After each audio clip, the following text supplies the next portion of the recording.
here, Mama. Come.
Construction drawing of the Herodian temple complex. The western wall, as you see over here, has about 4 entrances. Our excavation showed a rising staircase giving entrance via over Robinson's Arch into the temple mount itself. Another major entrance was the double gate with a staircase leading up through an underground corridor, and you entered again the outer court. The temple mount on top was surrounded by colonnades, single colonnades going all around, as you see over here on the east and here on the west, and on the south stood the royal stoa. The temple itself stood in an inner court, and the enclosure is just visible here on this drawing. Is that short enough?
objections to the Israeli archaeological excavations? In the first place, we believe that the annexation of Jerusalem to Israel is illegal. Therefore, we consider ourselves living under occupation, and Jerusalem is not an Israeli city. Therefore, the Israeli government does not have the right to dig in occupied territories. This is in contradiction to the Geneva Convention, to all other resolutions taken by the United Nations. We believe that what has happened has caused us a lot of trouble. One of the things was the demolishing of the Moorish quarter, which is just adjacent to the Wailing Wall. The inhabitants of this quarter were taken out. The quarter itself was taken out of the map, and the people are distributed all over. On the other hand, the dig which has been conducted by the Minister of Religious Affairs, let's say the tunneling along the western wall of the Haram area, has caused some of the historical buildings to collapse. One of them is the Johariya school, and the other one is Ribat al-Kurd, which date back to the 15th century.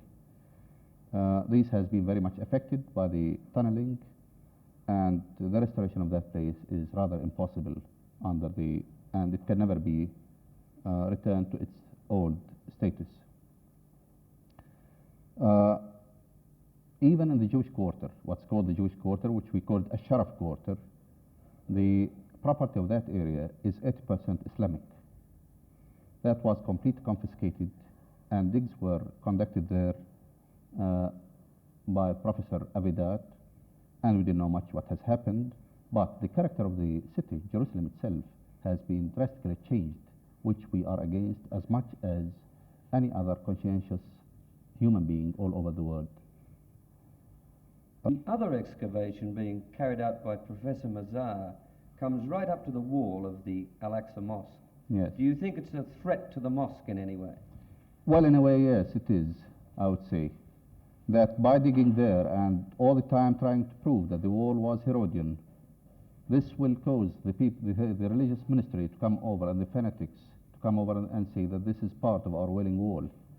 And if they surround the Haram area with that wall or with their claims, I think we won't have any access to the Haram area itself, except through their multitudes, which is incorrect.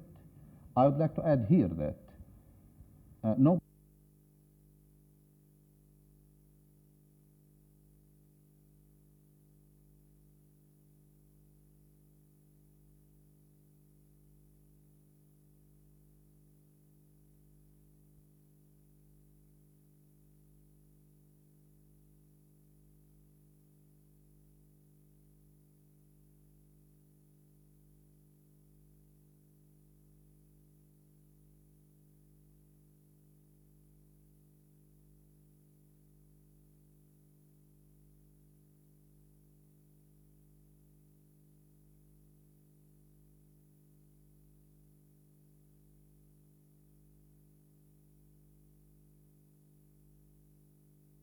Israeli countercharges, such as that the Jordanians built a road over an ancient Jewish cemetery.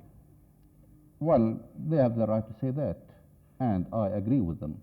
They should not have opened that road. That was done by the Jordanians, not by the Palestinians, nor by the people of Jerusalem. So we should not be blamed for that. The other occupation of that area should be blamed for that.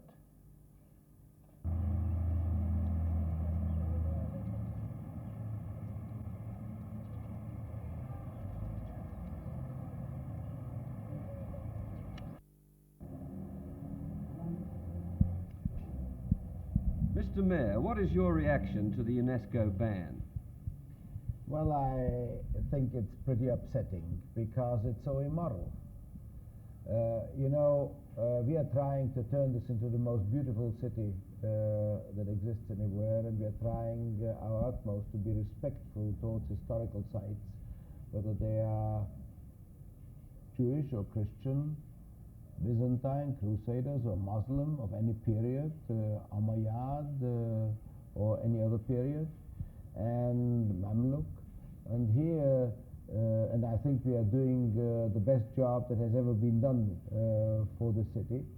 We have been consulting all the world's experts on this. We are the only city that has put up its plans for the scrutiny of great spiritual and architectural and town planning people all over the world. And here, a body that is devoted, should be devoted only to culture and civilization, takes decisions that are purely political. You expect unpleasant decisions or actions from a political body like the UN, but from UNESCO it is much more upsetting than from the UN. The excavations are worthwhile. In the early times after the unification of the city, we created a body of consultants, which consisted of some elder statesmen, some university presidents, great spiritual leaders, Catholics, Protestants, from Asia, from Africa, from Europe, from the United States, from Latin America, writers, authors, poems, about 60 of them. And they came here so far 3 times. And one of their first recommendations was that in order to build the city properly, you have to know what there was before, and you have to start or continue architectural archaeological research, and that we have done. And we have done it with the greatest of care, and I think with a considerable amount of knowledge and experience. And we have to do this if we want to create the parks around the old city, and we want to create archaeological gardens and show what the past of the city was in order to bring up the new things, and not to build wrongly, or not to build where there are archaeological treasures to preserve and to be brought out into the open. Excavations may undermine the Al-Aqsa Mosque. Well, I can understand the nervousness of the Arabs. They have destroyed 57 synagogues in the Jewish quarter when they were occupying the old city between 48 and 67. They have destroyed the most ancient Jewish cemetery on the Mount of Olives. And, you know, people judge from their own experience. They have no feeling for antiquities, and they can imagine that we might do the same thing that they did. So their fear is and apprehension is real. But we, at the other hand, have been very, very careful. We stayed far away from any danger to the mosque, and I suggest you go. Do you accept the findings of the Lemaire UNESCO report, which more or less showed that the Israelis were showing care and protection for the holy shrines in Jerusalem? Well, in the first place, I would say that Professor Lemaire's remarks are his own, whether they were personal or through UNESCO documents. But after all, Professor Lemaire is a human being, and he has his own emotions and ideas. And whatever he expresses is his own. We here, on the occupied territory of Jerusalem, of Palestine, we are against that. And we don't believe that he was objective in what he reached to, though we respect what he says, because it's his personal opinion, and he is free to express it the way he likes. Well, now, isn't this really a political question and not a historical or an archaeological question? You mean about the dig? Yes. Well, probably you cannot split the two things from one from the other, simply because under occupation, if things are taking place without the consent of the people and the inhabitants of that and the owners of that country. Therefore, whatever happens, whether it's a dig or a violation of human rights, it's all the same. It's against our will, and we don't like this to happen without our consent. Now, the